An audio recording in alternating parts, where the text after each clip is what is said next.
Danas ću vam pokazati nešto što moje koke dobijaju redovno i od kada to radim, nose jaja gotovo svaki dan.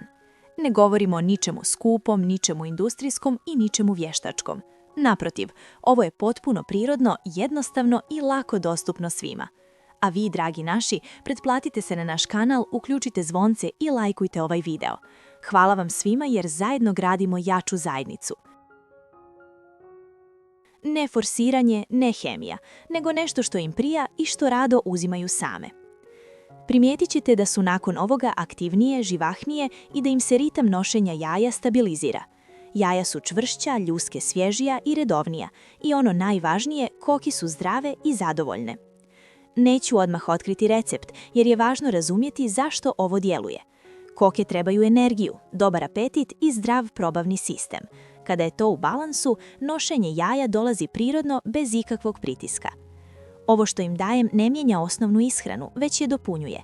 Daje im snagu, potiče apetit i pomaže organizmu da bolje iskoristi hranu koju već jedu. Sada dolazimo do dijela koji većinu ljudi zanima. Recept je jednostavan i potpuno prirodan. U 1 litru tople vode dodala sam 1 kašiku jabukovog sirćeta, 1 kašiku mljevene crvene paprike i mala šaka zobenih pahuljica ili mljevenih sjemenči suncokreta. Ovo možete umiješati direktno u hranu ili dodati u posebnu posudu. Ja to najčešće dajem ujutro kada su koke najaktivnije. One same dolaze, rado uzimaju i vrlo brzo se vidi razlika. Ono što je važno naglasiti, nema hemije, nema umjetnih dodataka i nema štete. Sve je prirodno i provjereno u praksi. Ako tražite jednostavan način da vaše koke budu zdravije i da redovno nose jaja, ovo je trik koji vrijedi probati. Rezultati ne dolaze preko noći, ali dolaze sigurno i prirodno.